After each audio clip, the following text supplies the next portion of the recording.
وہ دکھاتا ہے کہ کس طرح جگنو جو چمکتے ہیں، ہم لوگ یہ سمجھ رہے ہوتے ہیں، بچے بھی اس سے کھیلتے ہیں اور دلچسپی لیتے ہیں کہ اتفاقاً یہاں اس کے اندر کوئی روشنی کا مادہ پیدا ہو گیا ہے جو خود بخود جلتا بجھتا رہتا ہے، اور یہی اس کا مقصد ہے۔ لیکن قرآن کریم فرماتا ہے کہ جب وہ غور کرتے ہیں تو بے اختیار ان کے دل سے یہ بات نکلتی ہے، ربنا ما خلقت ھذا باطلا، اے خدا تو نے یہ چیزیں باطل اور بے مقصد پیدا نہیں فرمائی۔ تو یہی بات جو باطل نہیں پیدا فرمائی، یہاں تک تو یہ دنیا کے سائنسدان پہنچنے لگے ہیں۔ خدا کرے اس سے اگلا قدم بھی اٹھا لیں، وقنا عذاب النار تک بھی پہنچ جائیں اور ذکر الہی میں بھی مشغول ہو جائیں۔ ہو سکتا ہے کچھ ہوں بھی، لیکن اکثریت بدنصیبی سے ان سے محروم ہے۔ تو روشنیوں سے جو پیغام رسانی کی جاتی ہے، اس کے متعلق اس نے جگنوؤں کو مختلف ملکوں میں مختلف موسموں میں جگنوؤں کا پیچھا کیا اور ان کی فلمیں بنائیں اور پھر ان کے پیغامات پر غور کر کے ان کو سمجھا۔ اس حد تک ان کو سمجھا کہ سائنسی لحاظ سے پھر وہ ثابت بھی کر سکتا ہے کہ جو نتیجہ میں نکال رہا ہوں یہ درست ہے۔ جہاں تک پیغامات کا تعلق ہے، وہ ان سائنسدانوں کی نظر صرف یہاں تک پہنچی ہے کہ اس کا نر کا پیغام مادہ کو کس طرح پہنچتا ہے، مادہ کا پیغام نر کو کس طرح پہنچتا ہے۔ لیکن ڈیوڈ ایٹنبرا کچھ آگے بھی قدم بڑھا چکا ہے، اور یہ باتیں کہنے کے بعد جو عام طور پر سائنسدان کہتے ہیں، کچھ مثالیں ایسی بھی پیش کرتا ہے جس سے معلوم ہوتا ہے کہ صرف اتنی سی بات نہیں ہے، اور بھی بہت سی باتیں ہیں، اور بھی بہت کچھ یہ ایک دوسرے سے کہہ رہے ہیں، اور باقاعدہ ان کی ایک روشنیوں کی زبان ہے۔ چنانچہ جگنوؤں کی پیروی میں وہ ملائیشیا بھی گیا، اور وہاں اس نے ایسے ایسے عظیم مناظر دیکھے کہ جن کو دیکھ کر انسان کا دل اللہ تعالیٰ کی حمد سے لبریز ہو جاتا ہے۔ ایک درخت پر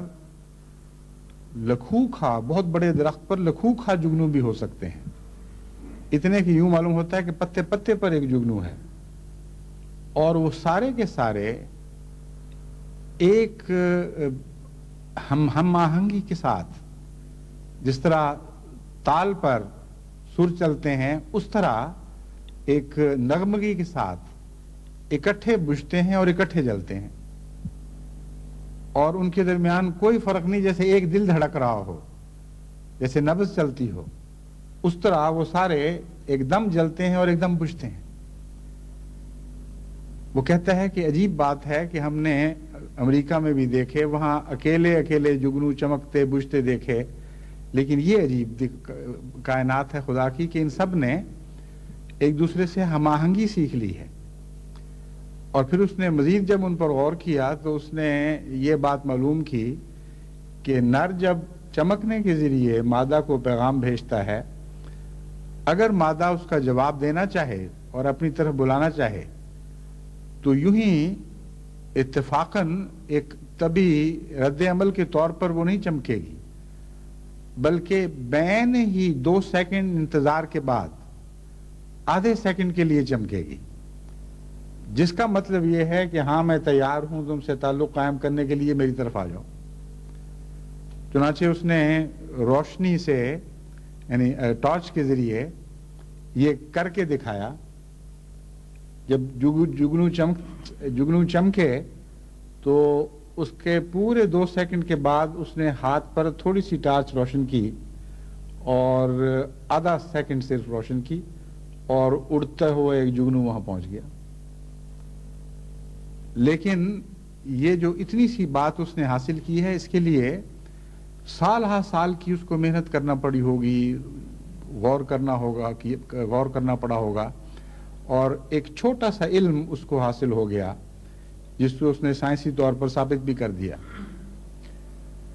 مجھے یاد ہے جب میں ایک دفعہ بنگلہ دیش گیا تو خیال تھا سندربن میں نئی نئی جماعتیں قائم ہو رہی تھیں کہ سندربن بھی جانا چاہیے. چنانچہ یہی نظارہ پہلی مرتبہ میں نے سندربن میں دیکھا تھا اور مجھے علم نہیں تھا کہ ملیشیا میں بھی ایسا ہوتا ہوگا. اور آج تک مجھے یاد ہے اس کی کیفیت یاد تو ہے لیکن ناقابل بیان ہے جب آپ خود یہ نظارہ دیکھیں کہ دور تک میل ہا میل تک سارے درخت جگنوں سے بھرے ہوئے ہیں اور سارے بیک لخت بجھتے اور بیک لخت جلتے ہیں اور کوئی انسانی روشنیوں کا کھیل اس سے زیادہ دل کو متاثر نہیں کر سکتا. لیکن ملیشیا کا تو مجھے علم نہیں مگر بنگلہ دیش میں سندربن میں ایک مزید بات اور بھی تھی کہ وہ ان کا نام مجھے یاد نہیں، جھینگر قسم کی چیزیں ہیں جو درختوں کے اوپر آوازیں نکالتے ہیں، خاص قسم کی کرچ کرچ کی سی آوازیں بھی نکلا کرتی ہیں. لیکن جو بنگلہ دیش میں آوازیں تھیں وہ گھنٹیوں سے مشابہ تھیں. اور بعد میں مجھے علم ہوا کہ ایک ایسا انسیکٹ حشرات الارض میں سے ایک قسم ایسی ہے جس کا نام ہی انہوں نے گھنٹی والا رکھا ہوا ہے. تو یوں لگتا تھا گھنٹی بجی ہے. ادھر روشنیاں یک دفعہ جلتی اور یک دفعہ بجھتی تھیں اور ادھر یہ گھنٹیاں یک دفعہ چلتی اور یک دفعہ ختم ہو جاتی تھیں اور ان کی ٹن ٹن ٹن ٹن کی آواز اس رات کے وقت حیرت انگیز ایک کیفیت، ایک حیرت انگیز اثر پیدا کرنے والا تجربہ تھا جس پر میں غور کرتا رہا اور حیران تھا کہ کس طرح خدا تعالیٰ نے مختلف جگہوں میں کیا کیا حسن پھیلا رکھا ہے اور اپنے کیسے کیسے جلوے دکھاتا ہے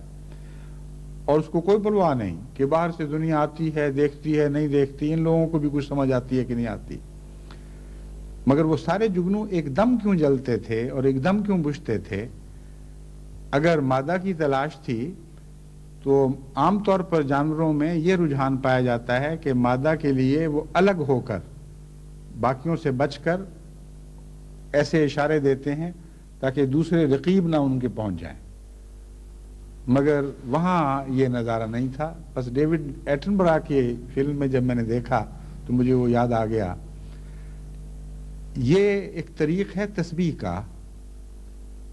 خدا تعالیٰ کی تسبیح دنیا میں ہر چیز کر رہی ہے، کچھ آوازوں کے ذریعے، کچھ روشنی کے ذریعے،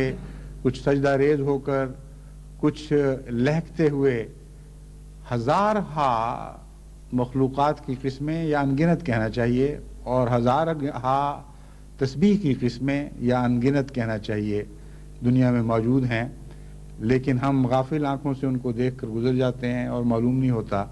کہ ہمارے خالق نے کیسی کیسی حسین چیزیں تخلیق فرما رکھی ہیں.